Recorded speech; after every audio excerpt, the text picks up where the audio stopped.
Entrando em contato com atendimento ao cliente... Para muitas pessoas é um jeito fácil de arruinar um bom dia. Mas na Zendesk, nós deixamos a experiência do cliente melhor. Melhor para sua avó, melhor para o seu vendedor preferido de flores, melhor para o cara do apartamento 3A, melhor para você, melhor para todos. Porque enquanto alguns dizem que o cliente sempre tem razão, nós dizemos que o cliente é sempre humano. E como seres humanos, queremos fazer algo melhor para todos nós. Zendesk, experiência do cliente com IA desenvolvida para humanos. Quando você ouve um podcast, está procurando entretenimento ou conhecimento, certo? E se você procura por desempenho e qualidade para o seu veículo, qual a sua escolha? Os amortecedores Motorcraft têm tecnologia Ford e oferecem uma condução suave para uma viagem tranquila e segura. Escolha a confiabilidade dos amortecedores Motorcraft, válidos para a linha K, Fiesta, EcoSport e muito mais. Quando terminar seu podcast, é só acessar a loja da Ford no Mercado Livre e experimentar a diferença.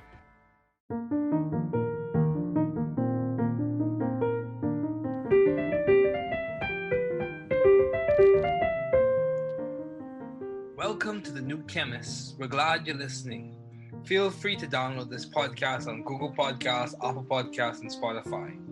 Here on the new Chemist, we discuss chemistry, which simply put is the science of change, as well as careers, community, research, and COVID-19. We're happy you're tuning in. My guest today is Dorraine Duncan. Thanks for joining me this morning. It is good to hear from you.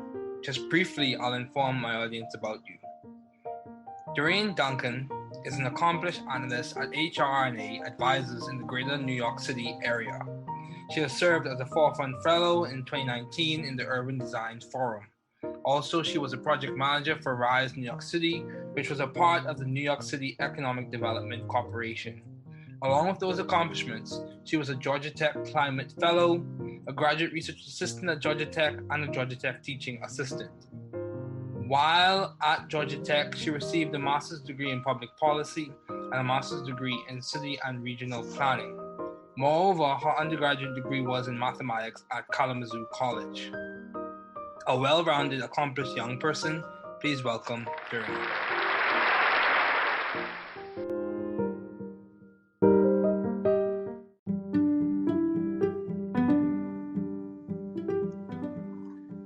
Good morning, Dorraine. Thanks for joining me today.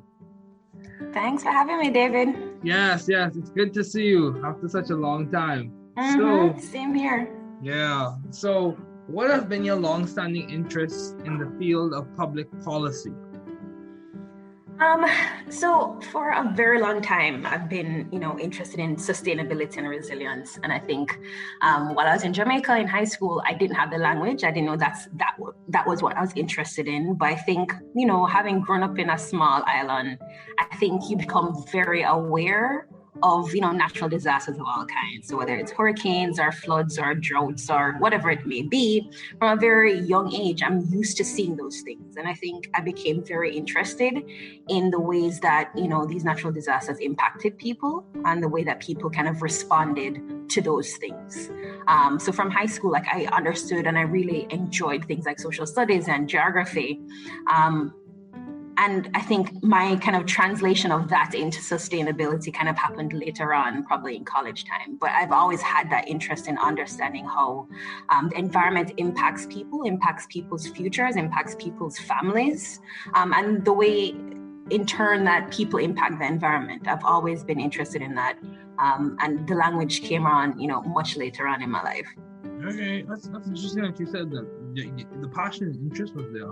But for you, the way you articulated it or expressed it or fleshed it out, it came later on. So along the lines of that question, just before we transition to more, would you say it's essential or critical for Caribbean students to study sustainability or be aware of sustainability? Would you say that'll be beneficial in the curriculum or? Of course, without a doubt. I mean, I think island populations, we are at the mercy of so many environmental forces on a regular basis.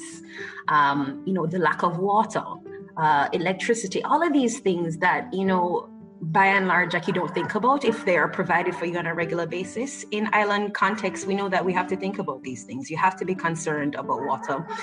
If you have a very active hurricane season, you know that the prices of food is going to be more expensive in the next coming months. And that's what's happening right now in Jamaica, you know. Oh, wow. Regardless of, I mean, not regardless, but also the impact of how the environment affects you is very much dependent on your income, your access to power, and kind of social mobility.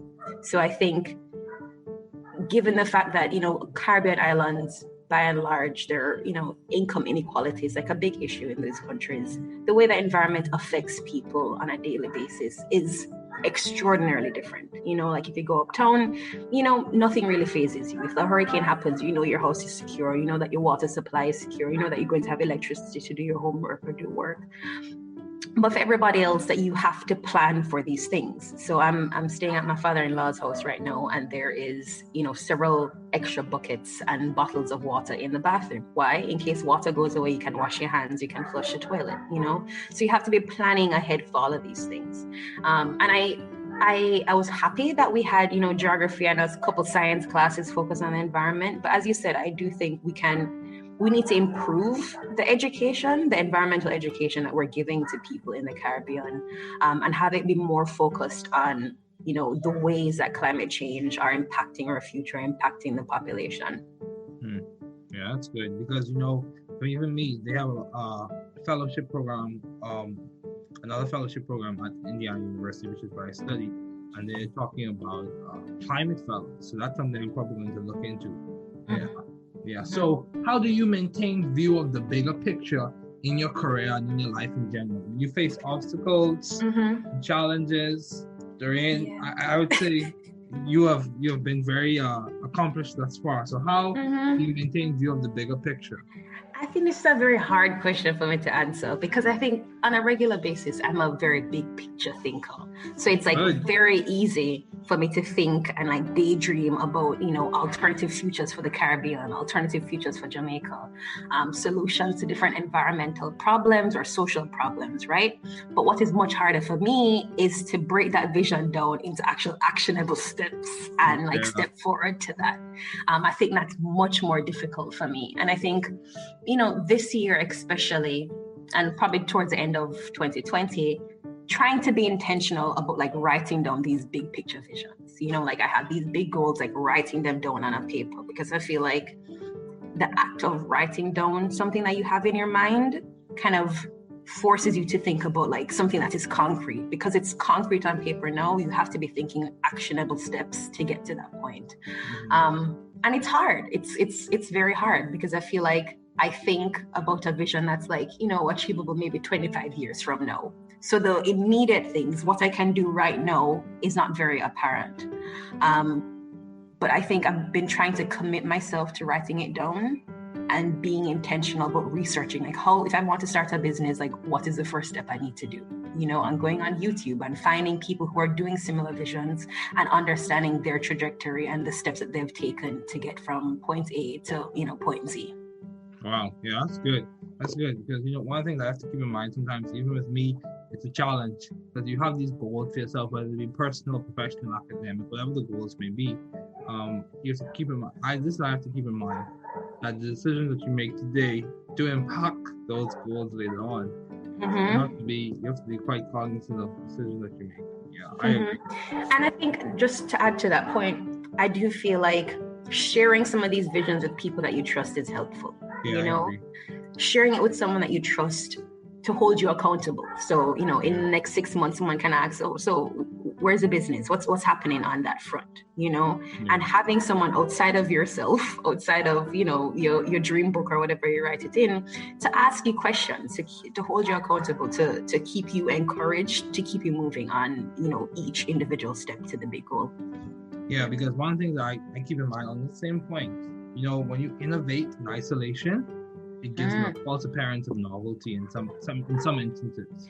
So so what I'm saying is, sometimes even in science, you'll be researching or reading something and you'll be like, "Whoa, I just came up with this idea."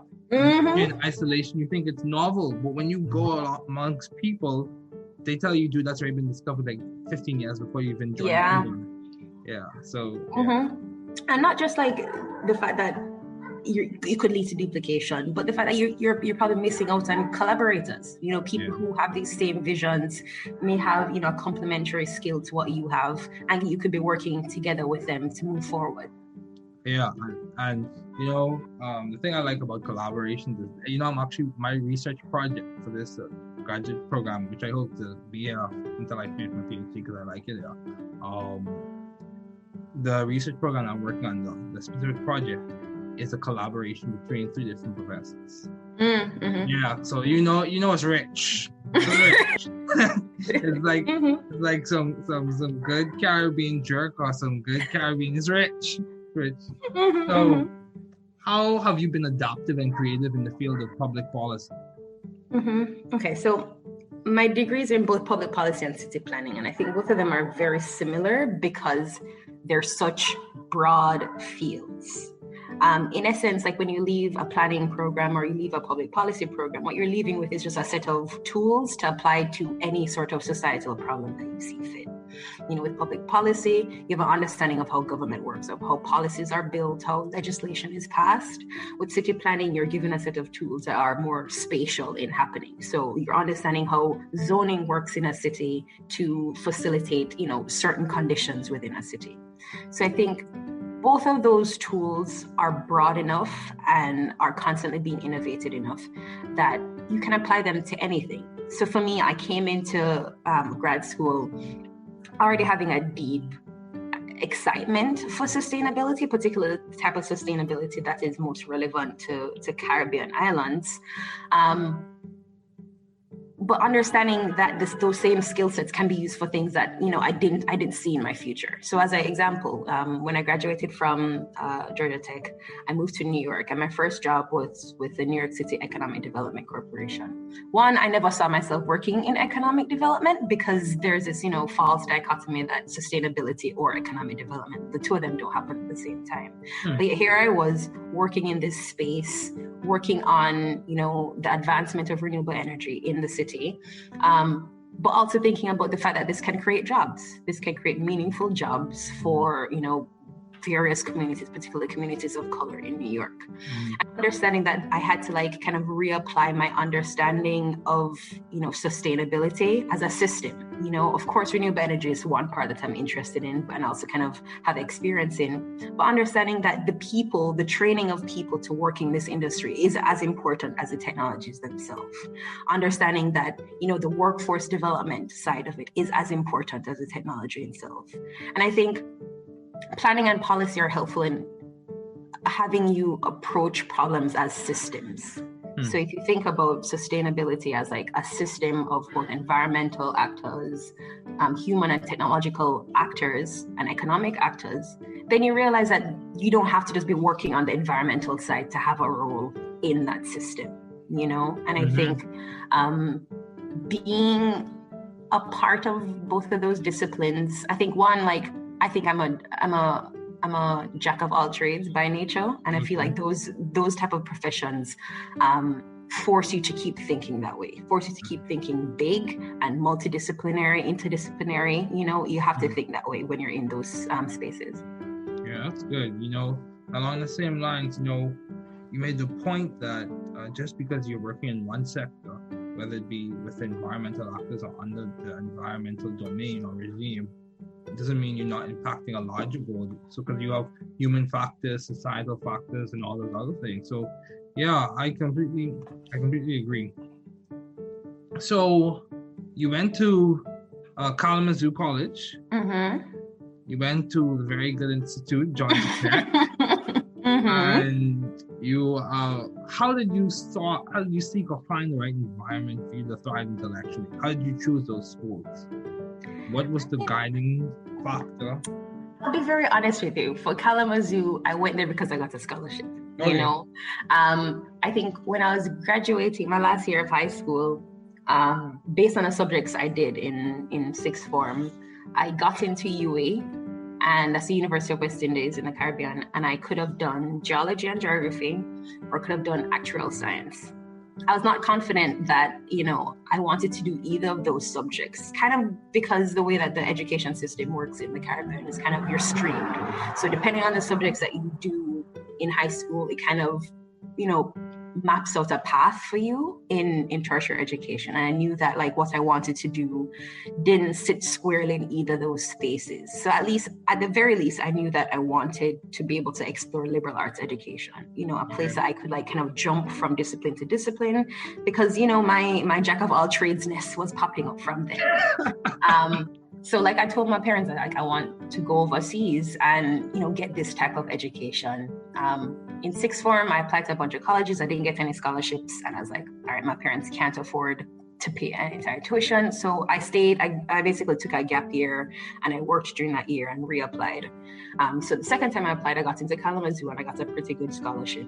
Never heard of Kalamazoo, never seen snow, don't know where Kalamazoo is, but I'm like, I'm going because the scholarship is there.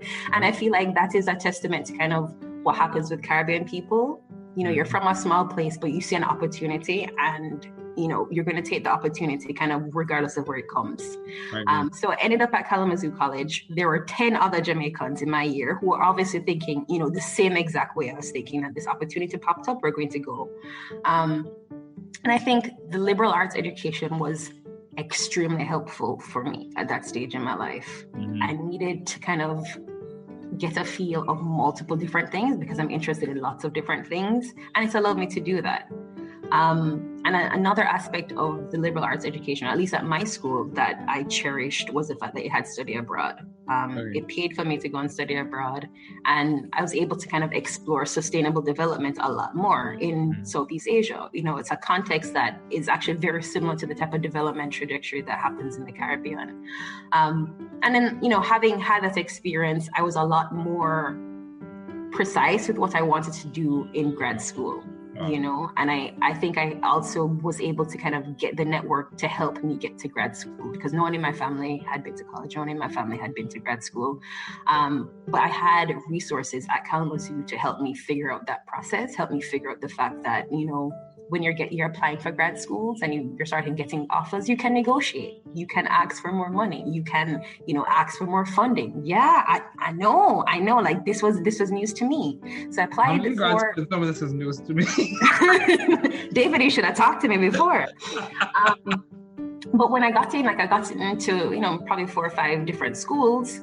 And, all of them are giving me some amount of funding, but not sufficient. And I was just like, I emailed them. I'm like, I'm from this, I'm from a third world country. I need extra support. Like, I'm really interested in your program, yada, yada, yada. Can you do more for me? And they did more for me, and Georgia Tech gave me a full ride. Are you serious? I am dead serious. Gave me a full ride. And I was like, all right, I'm going to Georgia Tech. I didn't know where Georgia Tech was, but at least I knew at the very least it was in a bigger city than Kalamazoo was. And I was excited for that, to go to a school that's in a city that I can practice, public policy and city planning in a city that has the type of diversity that I'm interested in, experiencing while I'm there for, X amount of years. Wow. So yeah, I think kind of the schools you go to matter less than kind of what you're trying to get out of those schools.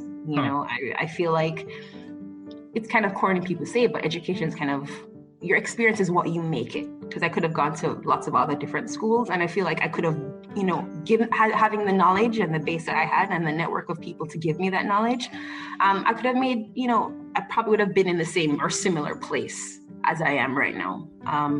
So yeah. Yeah, that's good, Dorraine. That's good. I feel like I should take a page on that book.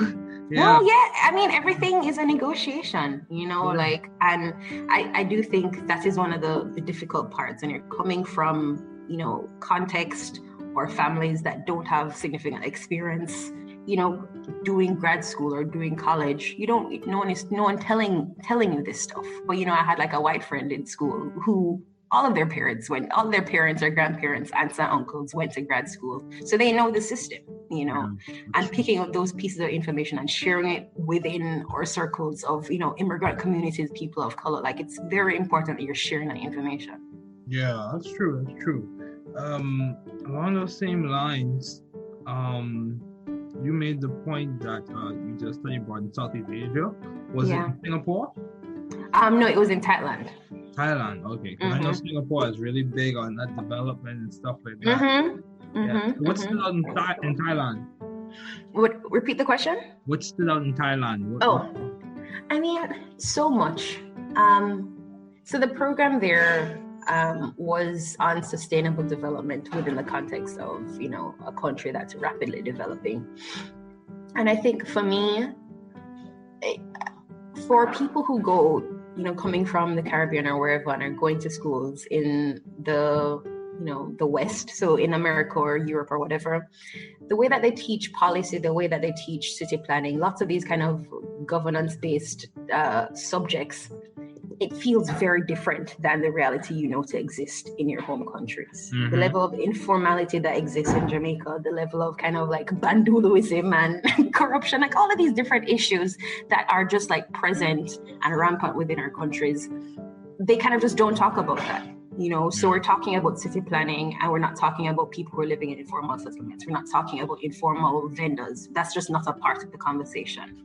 And I think for me, that study abroad program was the first time that we're able to like accurately capture the realities that exist, the economic and the social realities that exist in developing countries. So once I got there, it felt like Jamaica. It felt very familiar to Jamaica in every aspect of it. And there's also a big part of it that was talking about tourism, which of course, both of our islands are extremely dependent on. Yeah. So like having those conversations and thinking about how do you create an economy that is not exploitative of the environment, but actually kind of regenerate the environment was just super exciting, because everything just felt so relevant to me. We're talking about the tourism sector, we're talking about the fishing economy, all these different aspects of it, food, agriculture, like all of it felt the most relevant to me and my experience in Jamaica. And I think by and large, it's probably like the most influential part in like shaping what I've done academically and professionally. Wow. Yeah. So that's good. So how do you maintain a balanced life given all your responsibilities and accomplishments? How are you maintaining or trying to maintain a balanced life? I don't know, David, and I don't know if I'm doing a great job at it, to be honest. I know what you mean. Like you, I feel like I'm someone who likes to be involved. Yeah. I like my extracurriculars. Whether I'm in school or like, graduated from school, I'm like, which club can I join? I feel like that sort of that community that we're creating by joining these clubs, by joining this like professional society or whatever it is, like, of course there's a networking professional aspect to it, but there's also like a community aspect to it that I value a lot. So at Georgia Tech, jumping and finding Caribsa was so exciting. Like meeting you in the math center or wherever we would meet, and you're like, oh, there's a Caribbean society, like was an extremely exciting point for me. And I feel like every place I go, I'm constantly looking for a community. So whether it's a community of people who are from my region of the world or of people who are in my, kind of professional field, that community gives me energy. And I feel like it's a space that, I feel like I can share my experiences and be given advice, be given kind of support from people who know exactly what I'm talking about. So in New York, I've been lucky to also find that community. I'm a part of the American Planning Association. The New York chapter has a group called DivCom, Diversity Committee, and it's a group of people of color who are all city planners and policy people, focus on the same sort of things like urban development of different kinds. So you have people who do sustainable planning, you have people who do affordable housing, you have people who do transportation planning, and it's all people of color. So there are a couple of Jamaicans in there, there are people who have all these different experiences. And I think for me, it's been such a rewarding group to be a part of, because the amount of advice and information I've been able to get from those people and just like moral support has like kept me energized in New York, which is like a very competitive place to be, uprooting yourself from Atlanta, moving to New York to try and find a job is like a very difficult process for anyone. And that group has been super helpful in all aspects of that. So that's one part of like, maintaining a personal balance. And I think also just like trying to find trying to set boundaries, basically, So at the current job I'm in consulting now. The idea of work-life balance is, it's not a big thing, it's not really respected in the industry, but trying my hardest to be like, I'm not going to respond to emails after 6:30. I am not going to, check my messages until work actually starts at 9:30. Like I just actually had someone send me an email. It's not 9:30. I'm not going to respond to it until 9:30. So trying to be deliberate about setting those boundaries and pushing back at like these expectations that encroach on my time. Like it's not always successful, but I'm definitely trying to be intentional and keep up those boundaries. Yeah, that's good. Setting boundaries and relying on community. That's good. I would say having a good community is important, especially when it comes to sharing your experiences, sharing your stories, and also having a community that understands where you're coming from. So it's not just you are the outlier, and you have to try and explain everything to them all the time. Yeah, so for sure. That's good. For sure. Yeah, so what would you say has been the cause or the driving factor for your success to this point? Yes. What would you say has contributed to your success? My success? Well, I appreciate you thinking that. I don't know. I have to acknowledge that, like, I come from a very privileged family in Jamaica. I've had parents who could afford to send me to a very good prep school, which then put me in a position to go to a very good high school. So all of these things, I realized that, like, may have changed my complete trajectory in life had I not been afforded those resources. So obviously, I'm very thankful for my parents who set me up, to be able to take advantage of all these resources and wealth of knowledge in the spaces that I've been able to occupy. But in terms of like my own kind of drive, I do think, as I said, like I'm a very big picture thinker. And I feel like I always have in the back of my head or the front of my head, like, a vision of the future I want for Jamaica, the future that I want to help build for Jamaica. And for me, going back home has always been like the ultimate goal, returning home and like having a business idea or setting up some organization that's doing this type of work, sustainability minded work,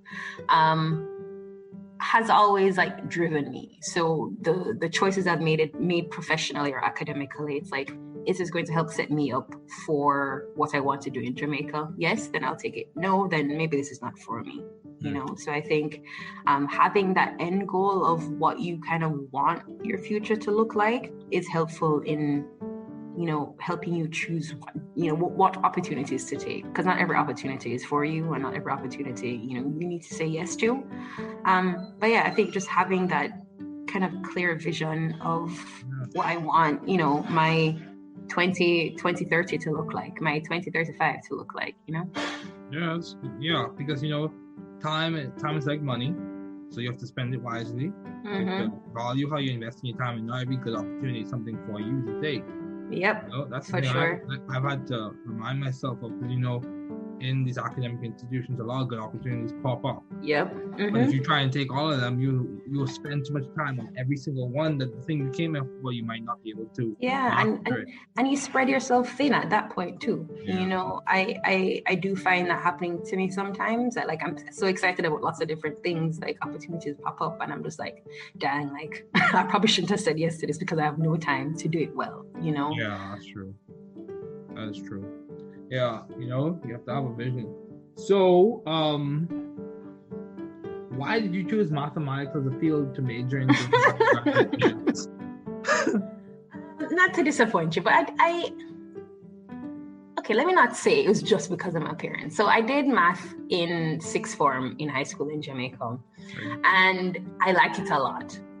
But if you ask me, like, did I like math because I liked it or because I was good at it at the time, maybe I would have said the latter. Like, I think I I liked being, good at math. I liked being kind of like in competition with other people, like being in extra lessons class for math and being like, I'm the one girl competing with all the guys who are really good at math.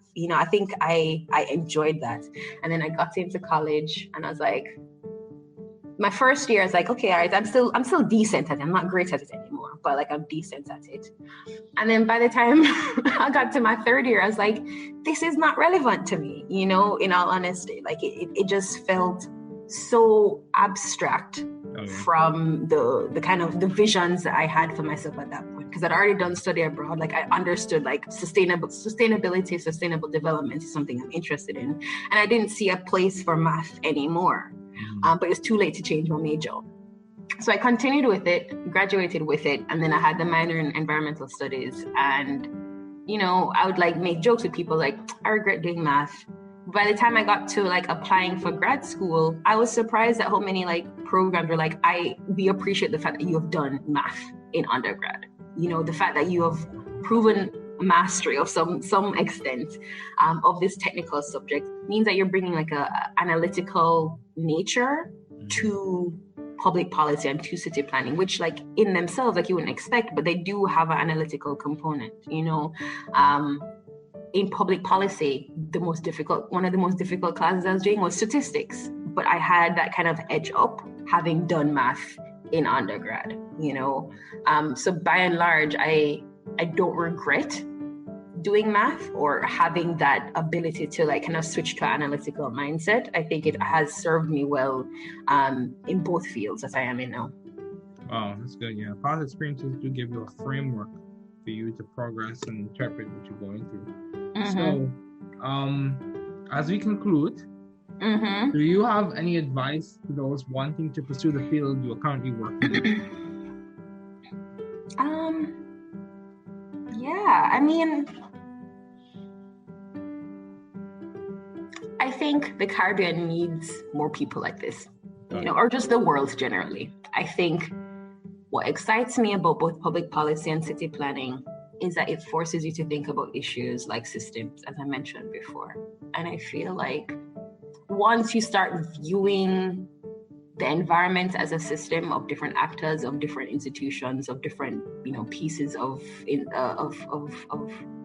infrastructure, then I feel like the kind of false boundaries and silos that we have in the government, in the society, kind of start coming down. So like me as a city planner who's interested in climate change, I know that like I need to understand manufacturing. I know that I need to have relationships with people who could be potentially building, solar panels or offshore wind turbines or whatever it is. So like the kind of fake idea that like I need to be in this space and only occupy spaces that say environment, those walls start crumbling. And I feel that's extremely important, especially for nations that are developing, that you understand, the food system is extremely interdisciplinary. And if you're able to capture the fact that all of these issues that we face work as systems and you need to be intervening on multiple aspects, then I don't think, we're going to have like a development that is being able to be sustained, really, So I think regardless of what career you end up, the mindset of thinking of problems in systems is extremely valuable for not just the Caribbean, but just generally everywhere. I think that's helped me build relationships, relationships with people who do transportation, relationships with people who do housing. And I think it's also been beneficial for me because like I'm not intimidated by going into a field that like I'm not familiar with, doing projects that are food related, doing projects that are workforce related. I'm not intimidated by that because I understand the way that systems work. Wow, that's good. That's very good. So what is some of the most beneficial advice you have received?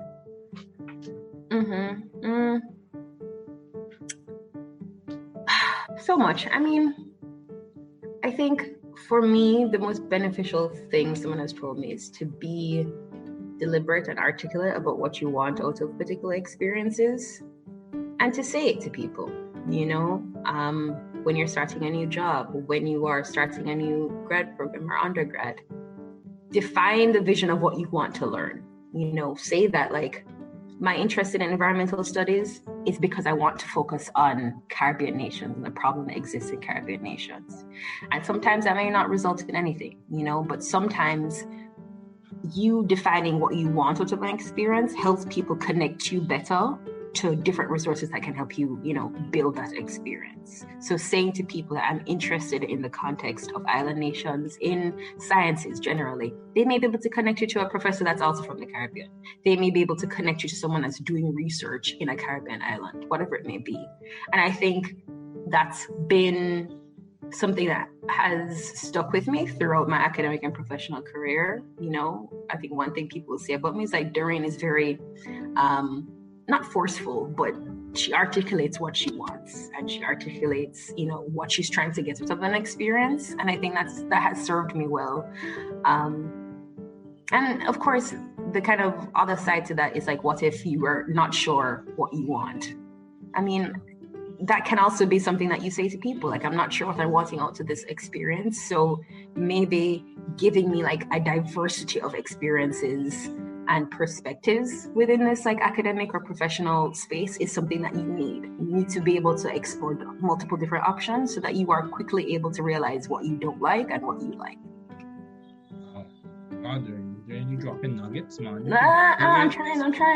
Dropping nuggets. Dorraine, thanks again for joining me. It's good to have you on. It's good.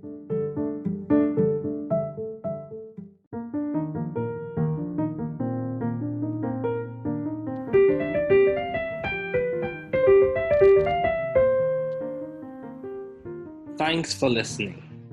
We're glad you were able to tune into this podcast.